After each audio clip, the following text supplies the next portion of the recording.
Tonight, I find a strange altar in the woods, written by the Druid Dahlia.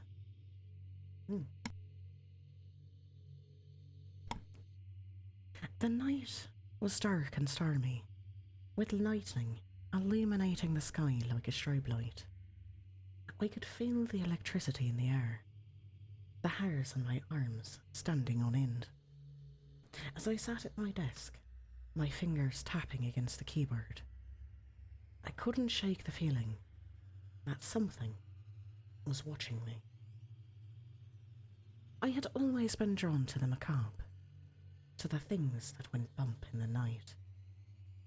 It was no surprise that my writing reflected that. My latest project was a horror novel about a small town plagued by a series of gruesome murders. But as I write, I began to feel like I was tapping into something darker than I had ever imagined. It started with small things, a flicker of movement in the corner of my eye, a creaking sound, and the flowerbirds. But soon, it became impossible to ignore. We could hear whispers when I was alone, and shadows would move across the walls when there was no one there. I tried to convince myself that it was just my imagination, that I was simply getting too caught up in my own story.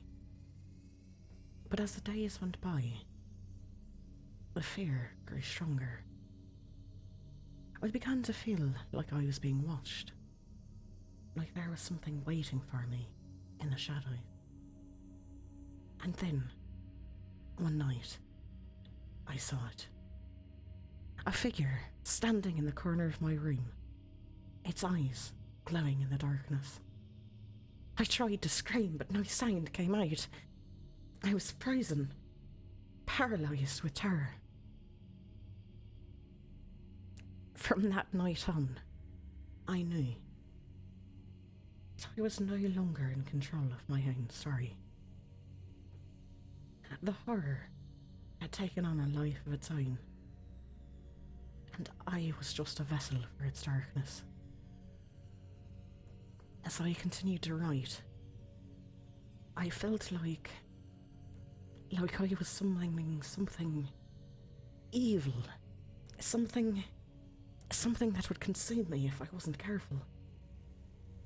But I couldn't stop. The horror was too intoxicating, too alluring. I knew that I was playing with fire, but I couldn't resist that temptation. Now, as I sit in my darkened room, the storm raging outside, I wonder what will become of me. Will I succumb to the darkness that I've unleashed? Or will I be able to escape the clutches of the horror that I've created? Only time will tell. It started innocently enough.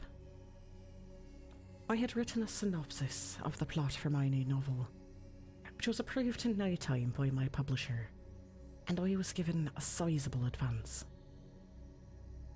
Since a developer had purchased the large plaza across the street from my apartment building, and construction was going on nearly round the clock, working hard to erect a new shopping centre, I decided that if I was going to make my deadline, I would need peace and quiet. A few hours searching on my laptop, scrolling rental websites over several cups of coffee, and a lot of frustrations, led me to believe that everything was definitely out of my price range for the 2 months that I wished to escape to the city in order to focus on my writing. Then, one afternoon, I found the perfect place. A small cabin out in the woods, with a sizable chunk of land surrounded by forest, at nearly a third of the cost of anywhere else in the area. I made a call to the property manager, who was enthusiastic about having a short-term renter. A few hours' work and the paperwork was completed, money was wired to the appropriate account, and I began packing in earnest before loading up my forest green Subaru. I had a 6-hour drive ahead of me, so I went to bed pretty early that night, the better to get out on the ride sooner in the morning. When I reached the town closest to my rental, I stopped by the local supercentre and picked up some groceries, really stocking up so that I would have to venture out as little as possible. And then I finished the last leg of my drive. About an hour later, I stood outside the cabin, looking up at the rustic wooden structure with a mixture of excitement and trepidation. This was going to be my home for the next few months, a place where I would complete my latest horror novel in solitude. The cabin was nestled deep in the woods, surrounded by towering trees that whispered in the wind. It was the perfect setting for a horror writer like me. As I opened the creaky door and stepped inside, I was hit with the smell of musty wood and damp earth. The cabin was small and sparsely furnished, with a single room that served as my bedroom, living room, and writing space. There was a small kitchenette in the corner, and a bathroom with a shower stall. I lugged the groceries inside and put them away, and then brought my few belongings: a kettle, my favourite mug, a few clothes and some other odds and ends, into the cabin and began putting things away. Better to get everything settled when I arrived and not have to deal with it later. When I had finished, I took a deep breath, feeling the solitude settle around me like a cloak. This was exactly what I needed to complete my novel. No distractions, no interruptions, just me and my imagination. I set my laptop on the rickety table by the window, which overlooked the dense forest outside. The view was breathtaking, with shafts of sunlight filtering through the canopy and casting dappled patterns on the forest floor. I could feel the creative energy building within me, the words and ideas clamouring for release. As I began to write, I lost track of time. Days blurred into nights and nights into days. The only sounds were the tapping of my fingers on the keyboard, the occasional hoot of an owl, and the rustling of leaves in the wind. The solitude was both liberating and terrifying. I was completely alone with my thoughts and my fears, and the line between reality and fiction began to blur. But I pushed through, driven by the need to create something truly terrifying. I had been writing for hours, or maybe it was days, lost in the world of my latest horror novel. My stomach grumbled, reminding me that I hadn't eaten anything since, well, I wasn't really sure when. I decided to take a break and head to the small kitchenette in the corner of the cabin. As I rummaged through the cabinets, looking for something to eat. I heard the whispers for the first time. They were faint at first, barely audible above the sound of my own breathing. But as I listened more closely, I could almost make out words. Or at least, I thought I could. I froze, feeling a chill run down my spine. There was no one else in the cabin with me, and yet I was certain that I had heard whispers. I brushed it off as my imagination, chiding myself for getting spooked so easily. I decided to distract myself by making a meal. As I chopped vegetables and boiled water for pasta, I tried to push the whispers to the back of my mind. But they persisted, growing louder and more insistent. It was as if there were voices all around me, murmuring words that I couldn't quite make out. I spun around, expecting to see someone or something behind me. But there was nothing there, just the empty kitchen and the silence of the cabin. I shook my head, trying to clear my thoughts. It was just my mind playing tricks on me, I told myself. I was alone in the woods, and the isolation and the long hours of writing were starting to get to me. Yeah, that was it. How long had it been since I slept? I couldn't remember. I was sure exhaustion, combined with my imagination running into overdrive from all the writing, was making me loopy. We finished making my meal and sat down to eat, the whispers still echoing in my ears. But as I ate, my focus began to shift back to my writing.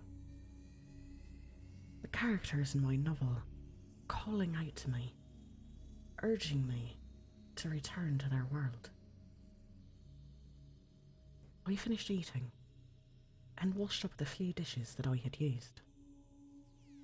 With a sense of determination, I pushed aside the whispers and returned to my laptop. The words flowed from my fingertips, the characters and the story coming to life on the page. As I wrote, the whispers faded away, and I was once again lost in my own imagination. I knew that I had a deadline to meet, and I couldn't let anything, not even the whispers, get in the way of completing my novel.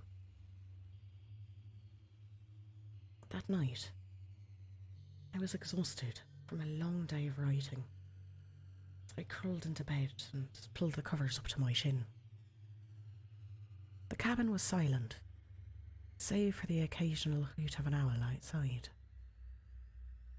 I closed my eyes and let out a sigh, grateful for the chance to rest, feeling accomplished by how far I had gotten with my novel. But as soon as I drifted off to sleep, the dreams began. Dark and twisted, they were filled with shadows and whispering voices. I was trapped in a world that was both familiar and foreign, where everything was shrouded in an eerie, otherworldly light. The whispers grew louder, their words indistinct but menacing, I could feel them closing in on me, their cold breath on my neck as the little hair stood up on end, warning of impending danger. I tried to wake myself up, to break free of the nightmare, but it was as if I was trapped in a never-ending loop, unable to escape. As the night wore on, the dreams became more vivid and intense. I was haunted by visions of creatures faceless and twisted landscapes, all illuminated by an eerie, otherworldly light, drenched in darkness and uncertainty. I woke with a start and could feel my heart racing, my body drenched in sweat.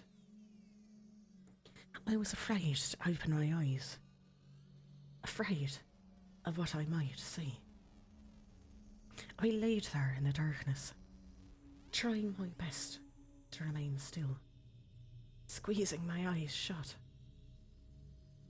The whispers were still there. It sounded to me like they were coming from the dark corner of the cabin, near the door that went outside.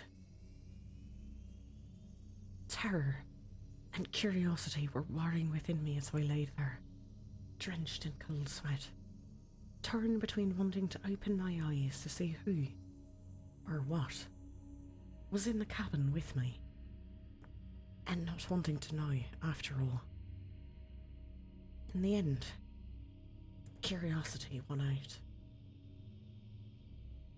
I inhaled slowly through my nose, taking a silent, carefully measured breath to fill my chest and give me the courage I needed. When my lungs were at capacity, my knuckles white from clenching the blankets, I threw them off and sat up, opening my eyes to look in the corner of the cabin. All the breath that I had been holding whooshed out from between my lips when I saw it. In the far corner of the cabin, hovering near the door, was a tall, languid black figure, cloaked in shadow, with a pair of eyes glowing in its face, shining towards me with a menacing, otherworldly greenish light. For a moment, I was frozen in fear, unable to move or breathe. Bad air signals were going off in my brain, and my eyes were watering with the need to blink as the sounds of the whispers swelled up around me, louder and louder until it was like shouting.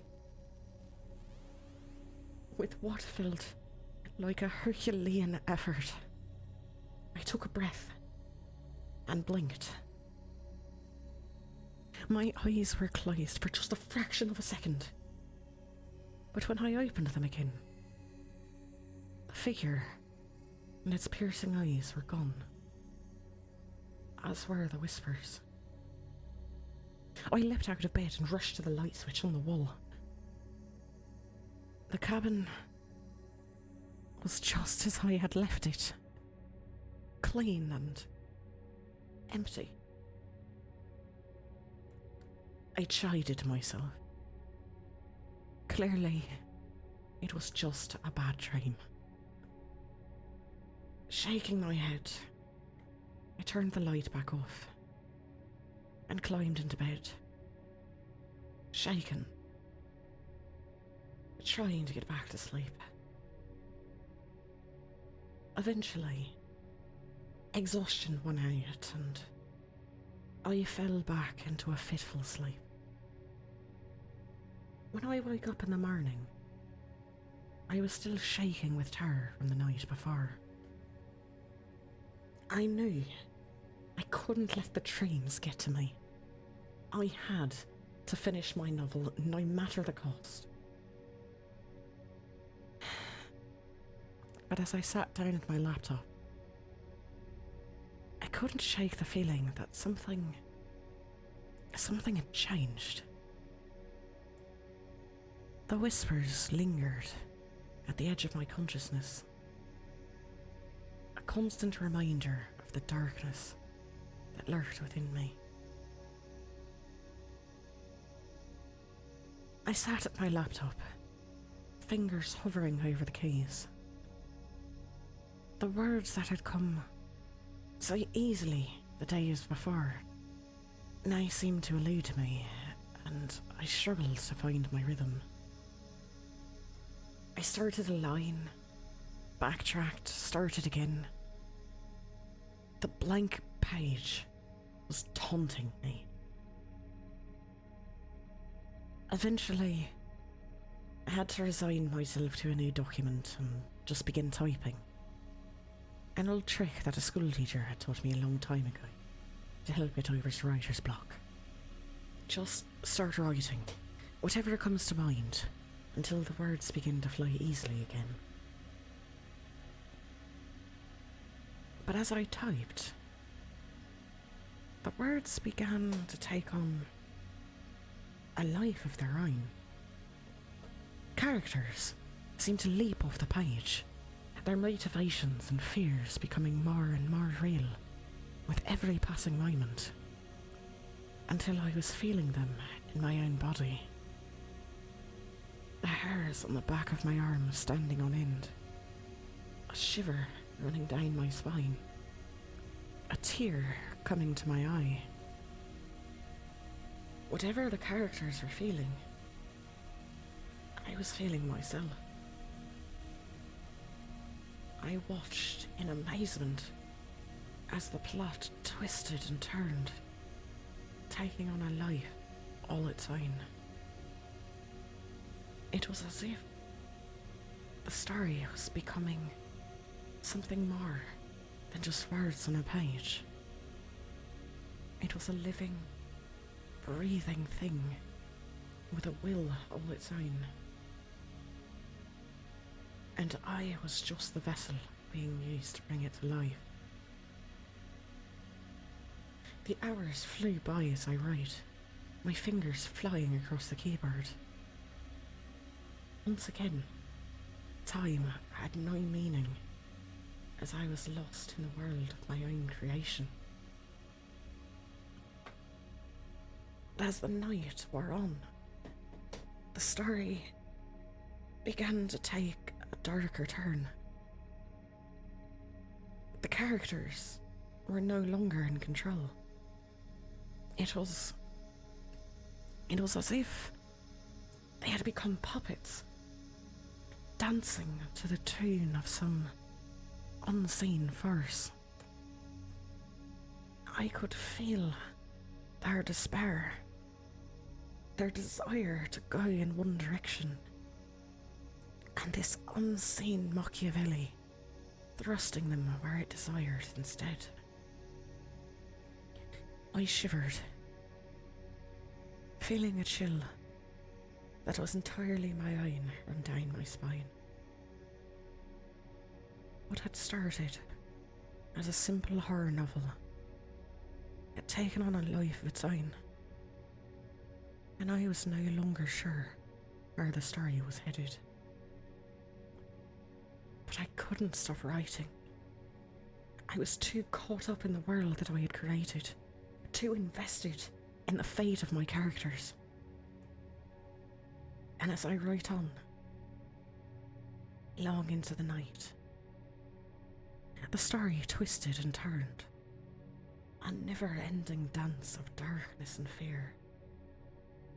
The whispers around me, a soft chant that was at the same time encouraging me to continue and warning me to turn back from whatever it was that I was chasing with the cursor across the screen as I typed.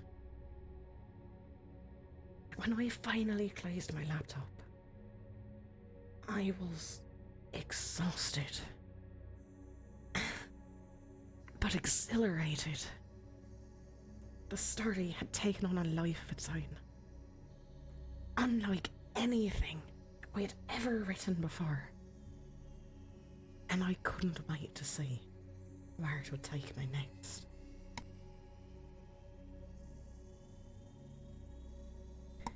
I was feeling drained after a long day of writing. My stomach growled, reminding me that I hadn't eaten anything since breakfast.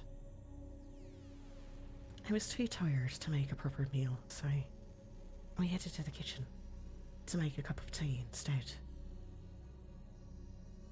As I stood by the stove, waiting for the water to boil, I couldn't shake the feeling that something was off.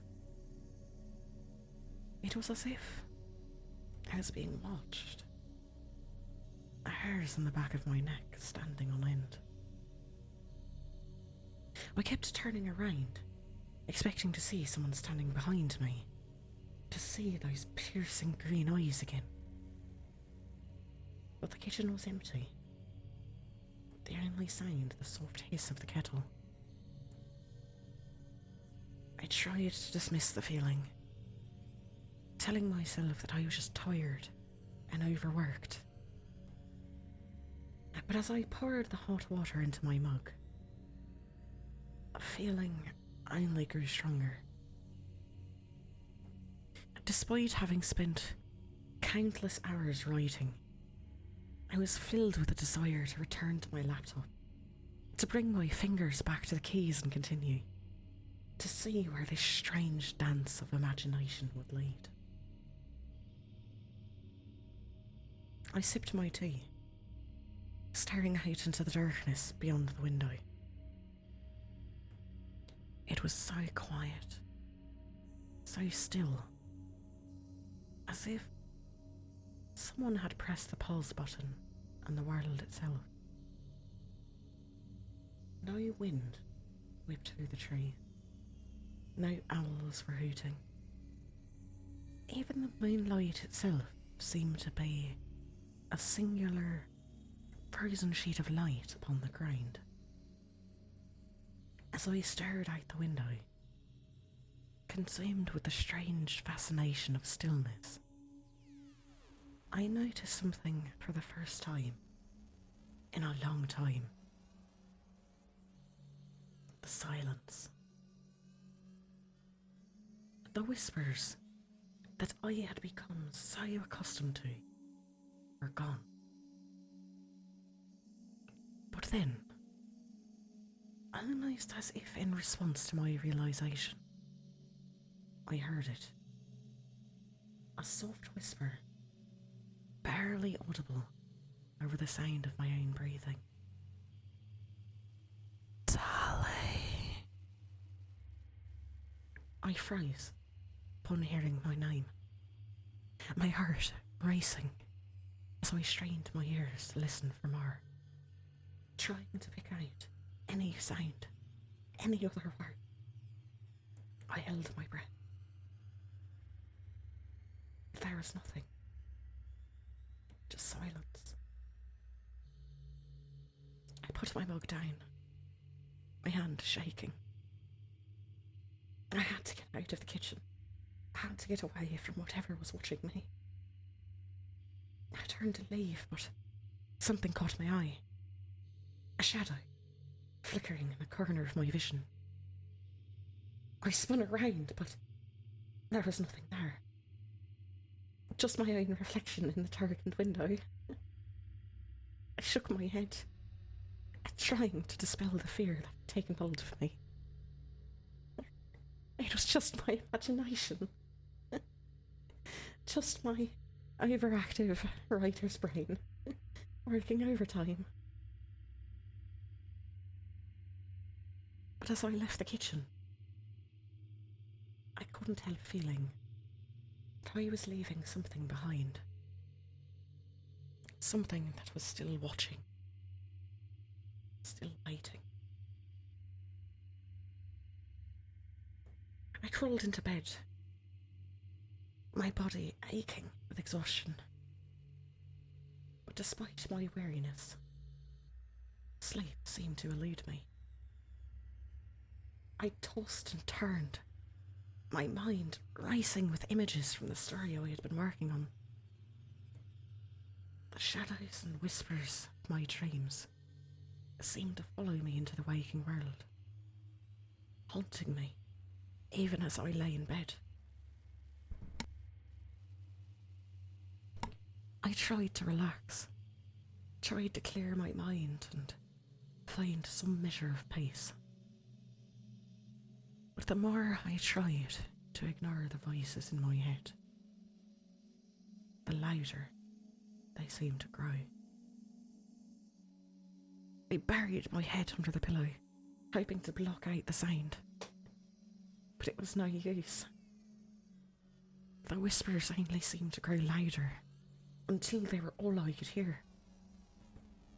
The language was guttural, rhythmic, and sounded menacing, whatever the words they were saying. I couldn't make it out. But every so often, one whisper would cut through the din, clear as day, calling my name. Sally. I sat up, my heart pounding in my chest. I needed to do something, anything, to get away from the voices. I got out of bed, feeling my way through the darkness to the window. The moon was full and bright, casting its silver glow over the forest outside. I stared out into the night, hoping to find some measure of comfort in the beauty of the world around me.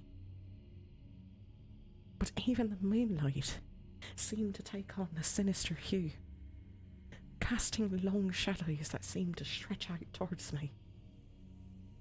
I shook my head, trying to clear my mind. This was all just my imagination.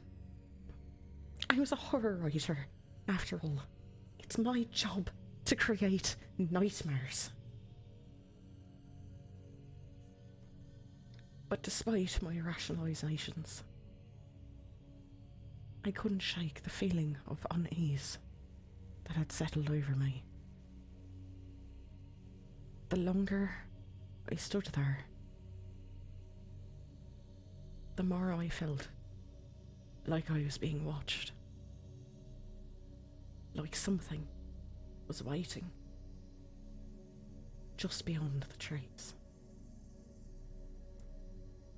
I finally crawled back into bed, pulling the covers up to my chin.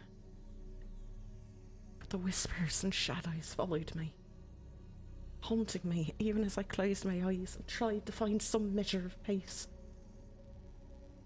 The night seemed endless, stretching out before me like a never-ending nightmare. And even as I finally drifted off to sleep, I couldn't shake the feeling that something was watching me, waiting for me in the darkness, calling for me. Sally.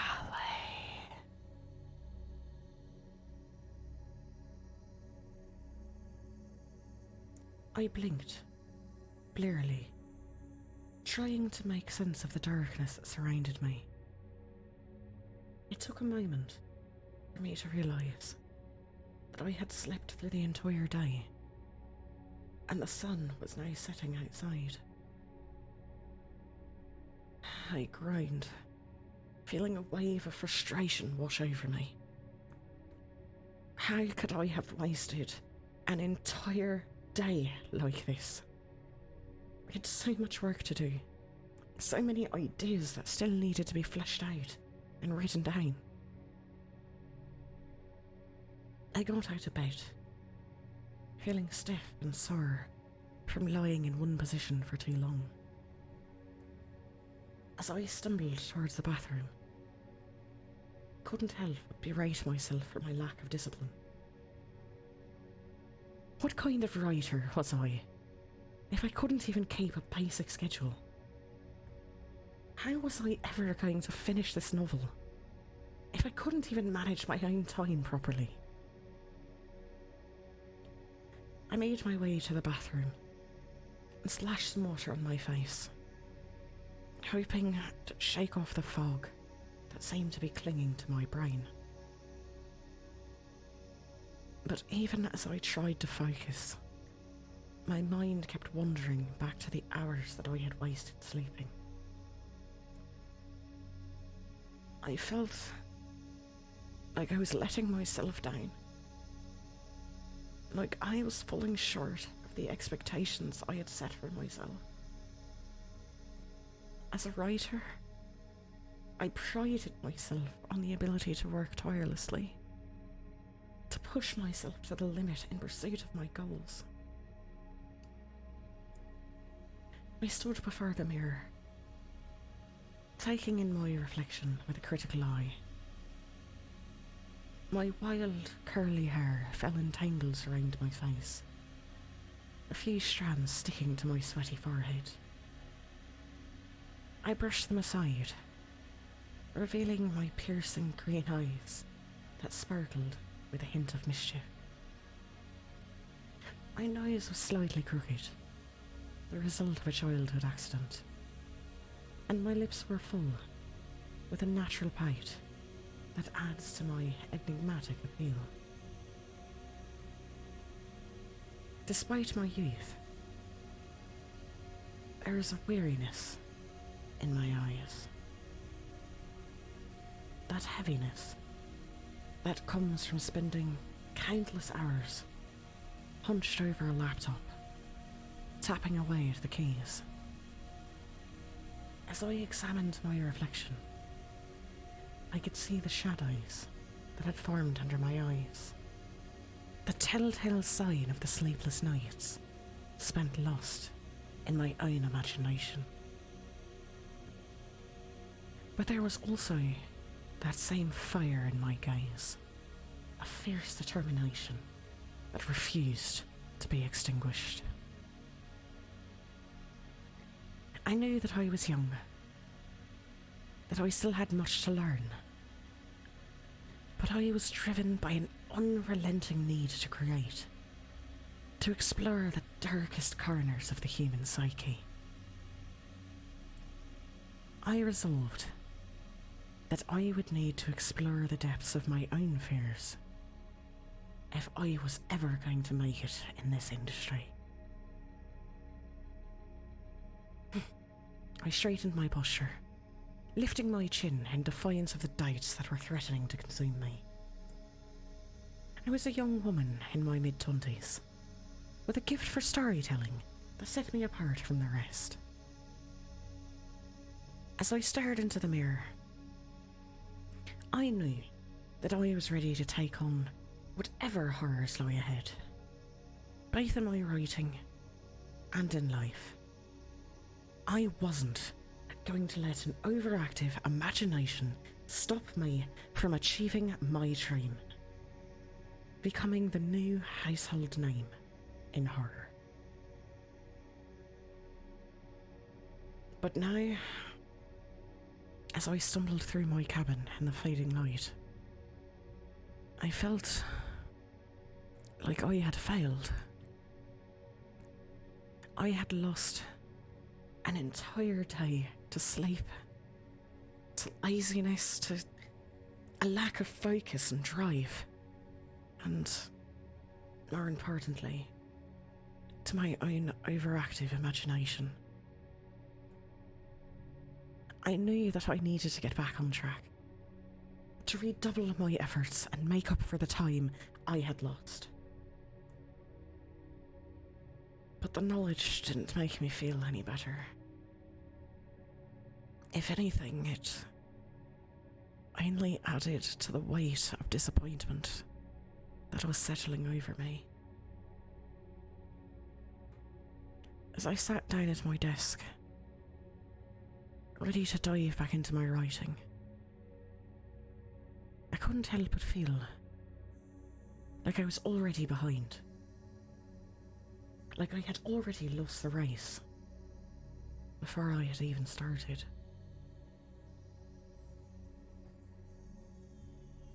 I stared at the blank page in front of me, my fingers hovering over the keyboard. I had been trying to write for hours, but my mind just couldn't seem to focus. Every few minutes, I'd look up from the computer screen, feeling like someone was watching me. I knew that there was no one in the cabin with me, but the feeling persisted. It was as if there were eyes trained on me, following my every move, every thought, every breath. I couldn't shake the feeling of being watched. Even as I tried to tell myself it was just my imagination. I tried to focus on my writing, but every time I glanced up, the feeling of being observed grew stronger.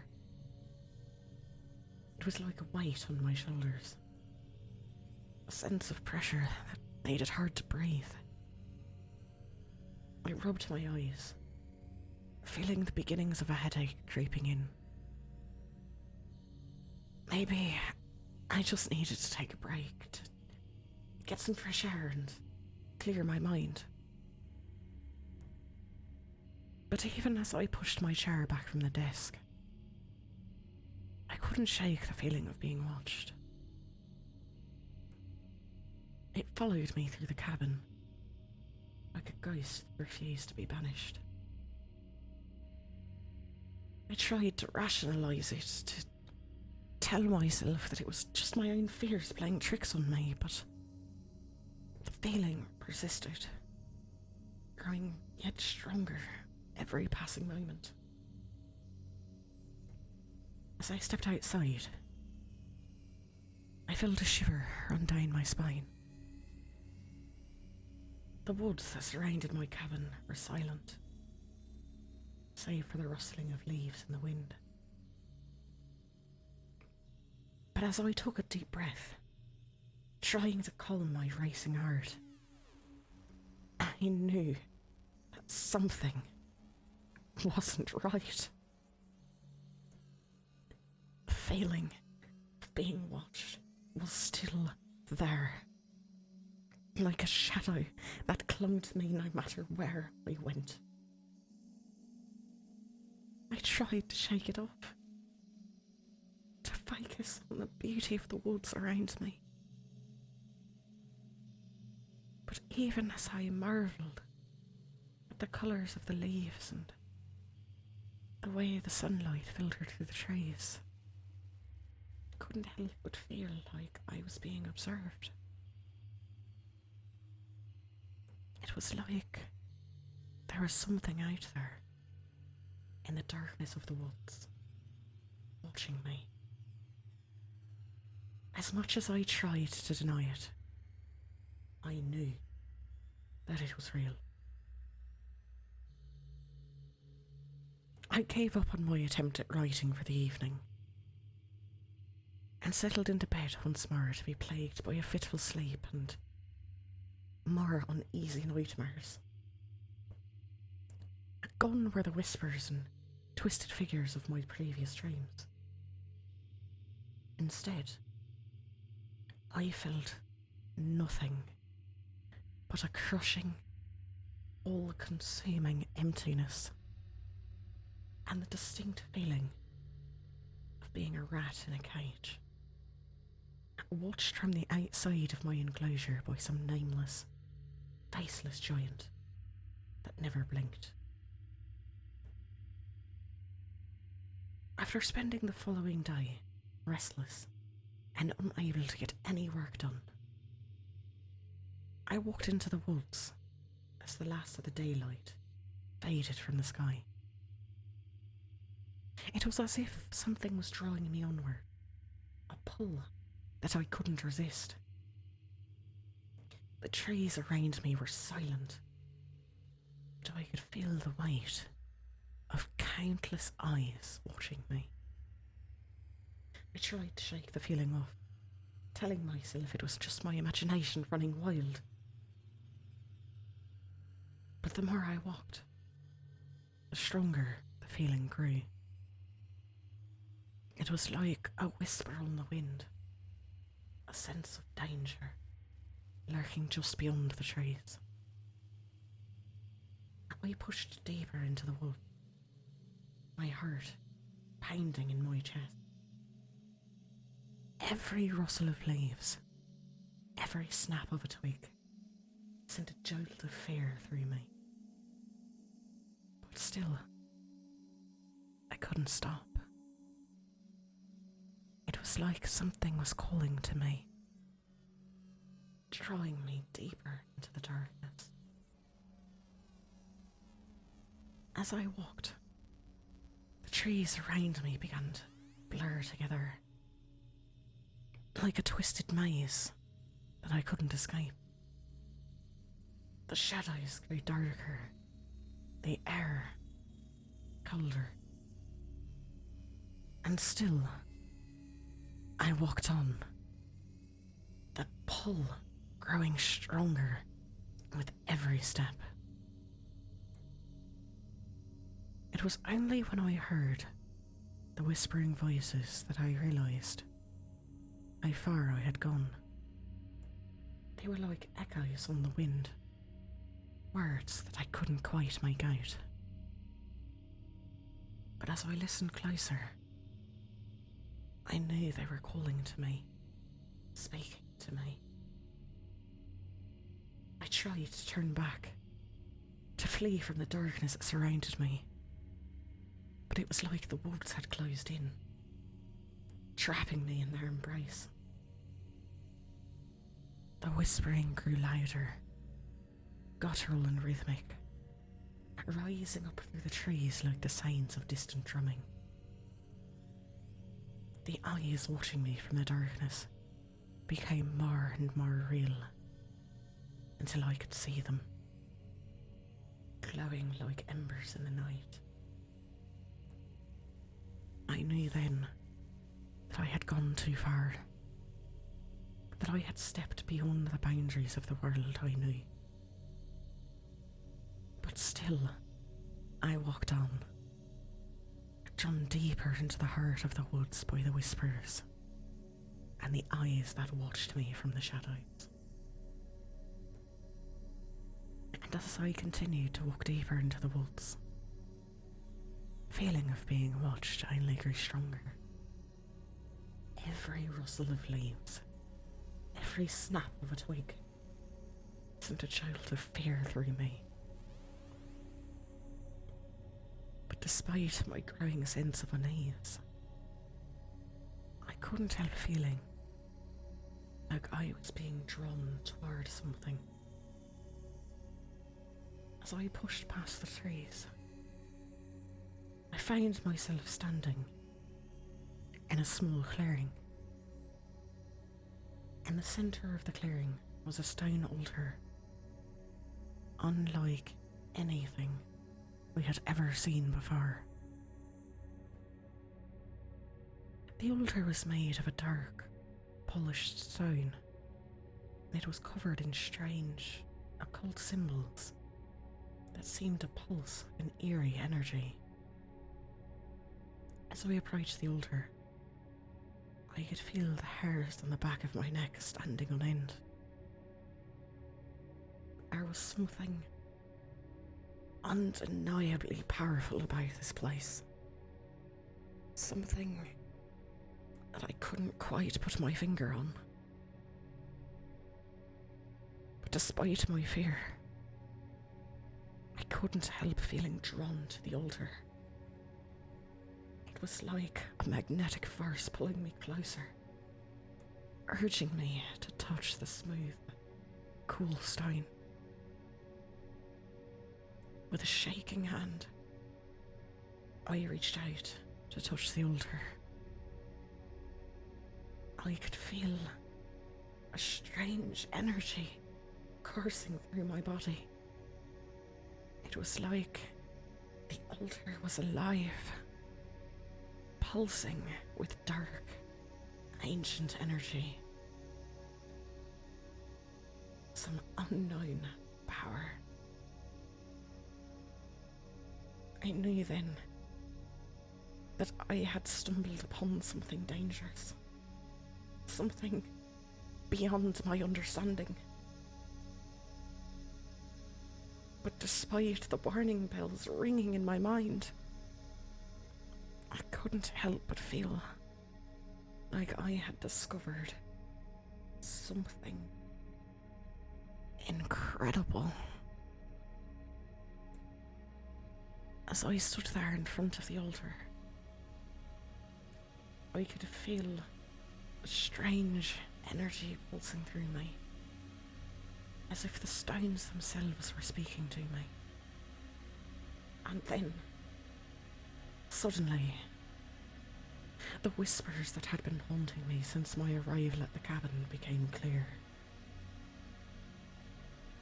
At first, I couldn't make out what the whispers were saying, but as I listened closer, the words were unmistakable. Stay with us. Stay and never leave. You belong to us now. The hair on the back of my neck stood up as I realised the voices were coming from the forest itself. It was like every tree, every braid of grass was alive and speaking to me. And the more I listened, the more horrified I became.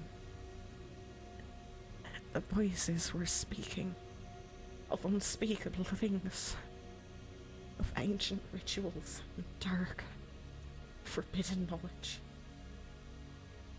They spoke of death and sacrifice, of blood and pain. I felt my stomach turn as the words echoed through my mind. It was like the very earth beneath my feet was alive with dark magic, with powers that were beyond my understanding. And yet, despite all my terror, I couldn't help but feel a strange sense of fascination. There was something undeniably alluring about the whispers. Something that drew me in and refused to let me go. As the night wore on, the whispers only grew louder and more insistent. They seemed to be calling me, urging me to come deeper into the woods and join them in their dark, ancient rituals. And I knew then that I was in grave danger. For the first time since my arrival at the cabin, I realised that I was not alone in the woods. There was something out here.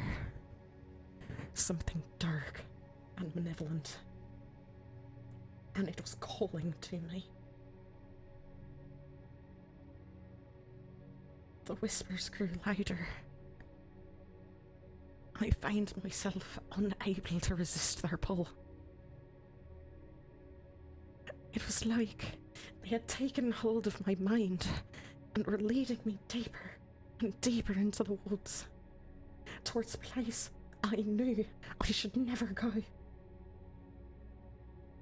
But I couldn't stop myself.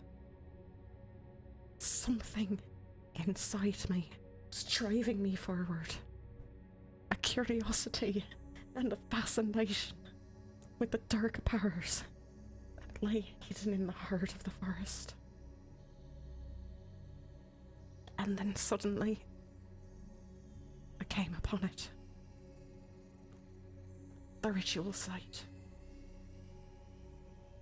The clearing was illuminated by a blazing fire at the centre, casting long, flickering shadows across the trees.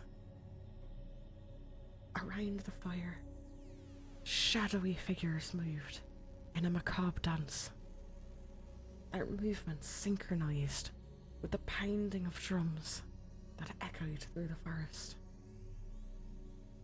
As I watched, transfixed, the figures began to chant in a language I didn't understand, their voices rising in a haunting chorus that sent shivers down my spine.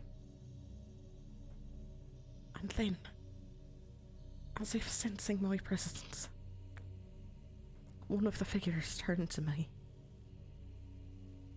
It was like nothing I had ever seen before. Its body twisted and deformed, its eyes glowing with that otherworldly green light. For a moment, we stared at each other, locked in a silent battle of wills. And then, without warning, the figure reached out a twisted, gnarled hand and beckoned to me. I knew that I was in terrible danger. But even as that fear gripped me, I still felt that strange sense of fascination, the dark powers that lay before me.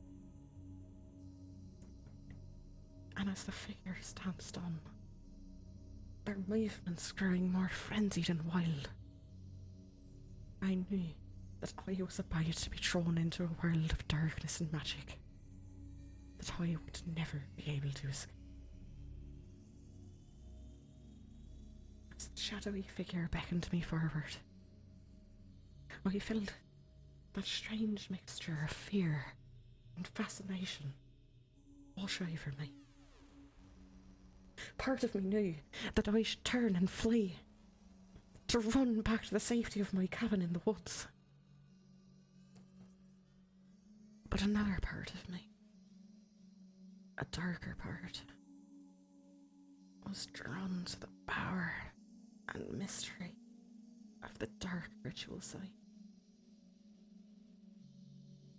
Slowly, I stepped forward, my feet carrying me closer to the fire and the twisted figures that danced around it. As I approached, the chanting grew louder, the voices of the figures rising to a crescendo of sound that filled the clearing. And then, right as I reached the edge of the firelight, everything went black. When I opened my eyes, I was lying on the forest floor, surrounded by the twisted, gnarled trees of the woods. For a moment, I was disoriented, unsure of how I had gotten there and what had happened to me.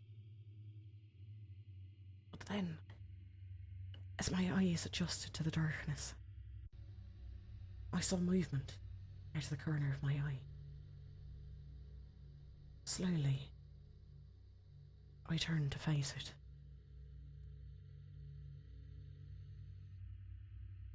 I saw a figure. It made my blood run cold. A creature of the woods, standing just beyond the edge of the firelight. Its body was twisted and deformed,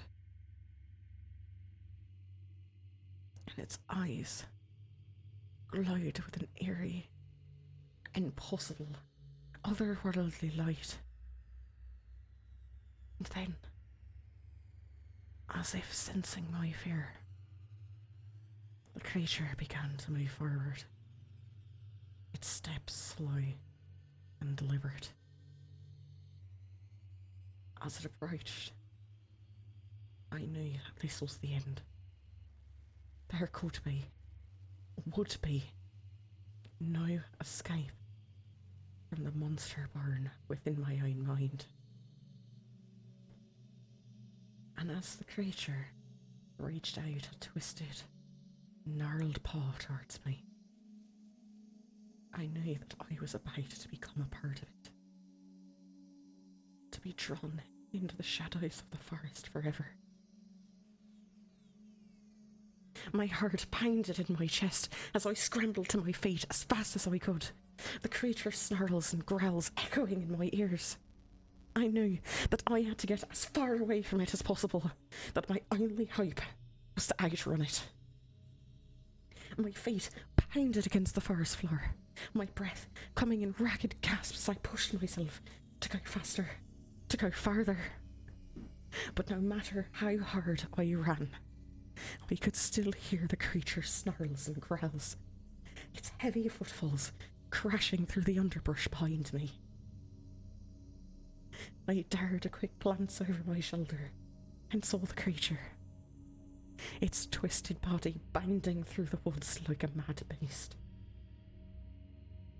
It was gaining on me, and I knew that I couldn't keep this up forever. Panic surged through me as I realised that I was trapped. There was no way out of the woods. I was alone, and the creature was closing in.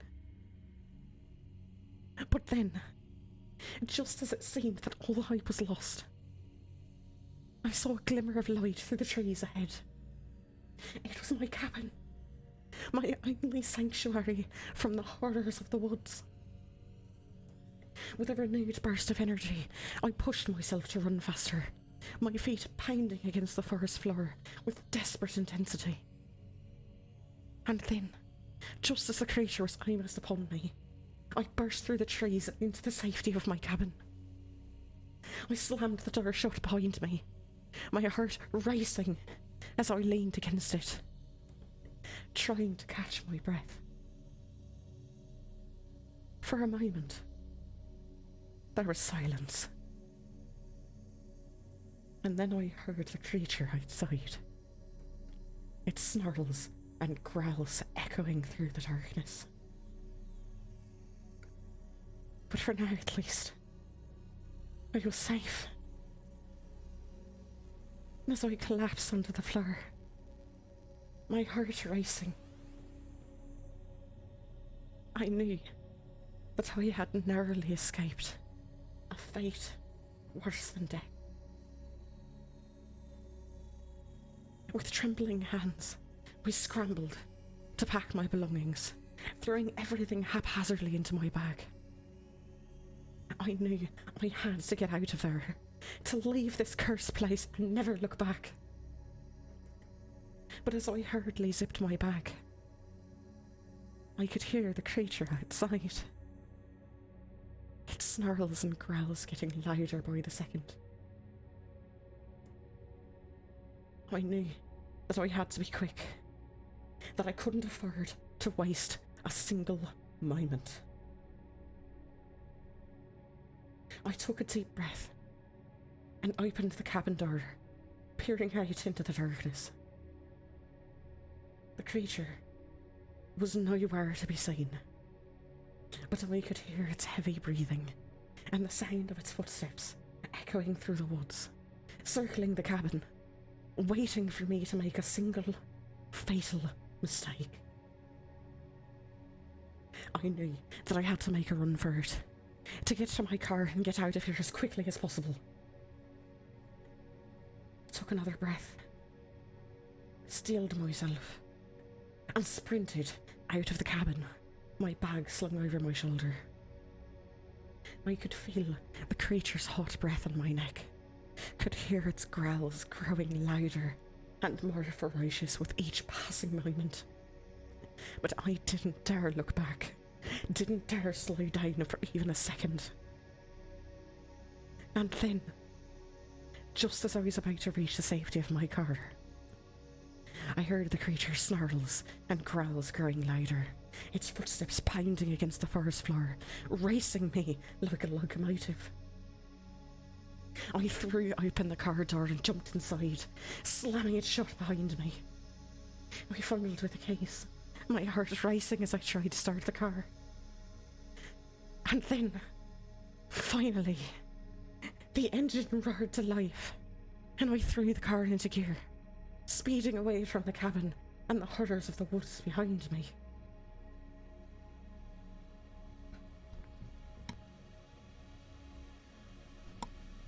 After my harrowing experience in the woods, returning to my apartment in the city felt like a breath of fresh air.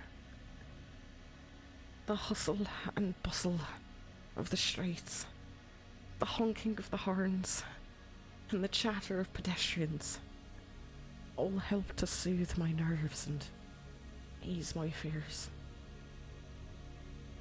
As I stepped into my cosy apartment,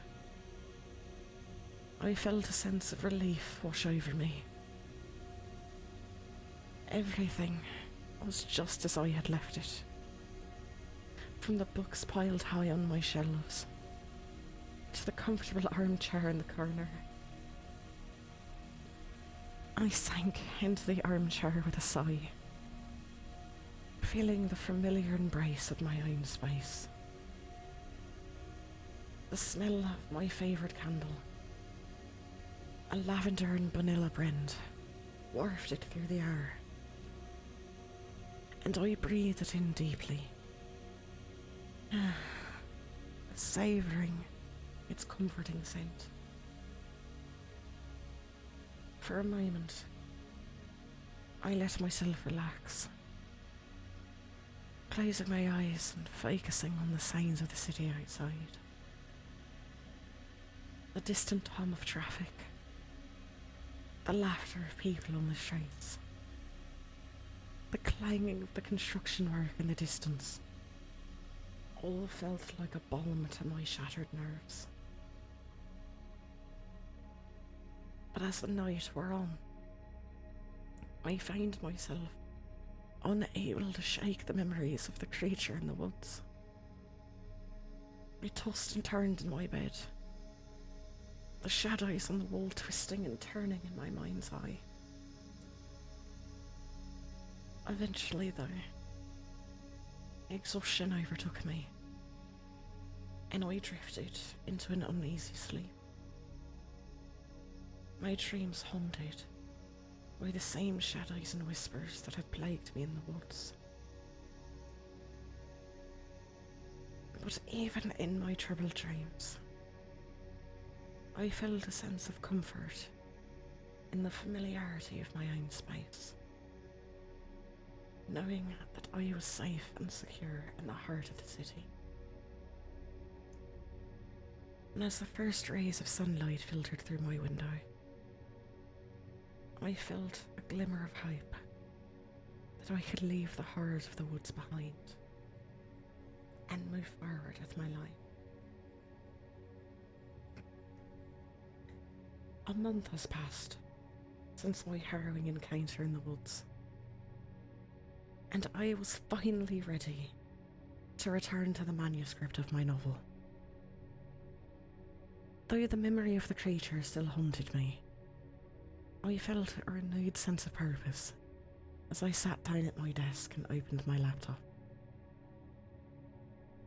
As I read through the last few pages that I had written before my trip to the woods, I felt a sense of detachment from the words on the screen. The story felt distant and unimportant, a mere distraction from the terrors that I had faced.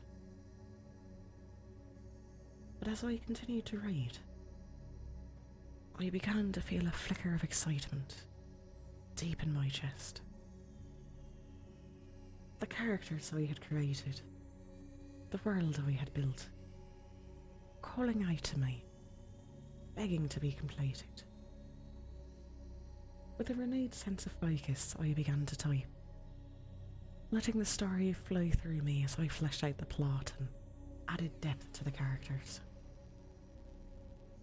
It was as if I was a vessel, channeling the story from some unworldly source. The hours flew by as I worked, lost in the world of my own creation. The sounds of the city outside faded away, replaced by the voices of my characters and the clacking of my keyboard. As the sun began to set outside, I finally reached the end of my manuscript, typing the final words with a sense of accomplishment and satisfaction. It was as if I had emerged from a fog, the horrors of the woods fading away into nothingness. With a deep breath, I closed my laptop and stood up from my desk, feeling a sense of pride in what I had accomplished. Though the memory of the creature will always linger in the back of my mind, I knew that I had triumphed over my fears and emerged stronger for it. As I closed my eyes and tried to drift off to sleep last night, my mind began to race with memories of the creature that had haunted me in the woods. I tried to shake the images from my mind, reminding myself that I'm safe now, back in the city, surrounded by the familiar hum of cars and the occasional siren in the distance. But as I opened my eyes again, I am met with the same glowing eyes that tormented me in the darkness of the woods. They're back, staring at me from the shadows of my bedroom, illuminated by the flashes of lightning through my window as the storm rages outside. My heart races, and I feel a cold sweat break out on my skin. I try to move, to scream, but I find myself frozen, unable to do anything but stare back at those glowing eyes.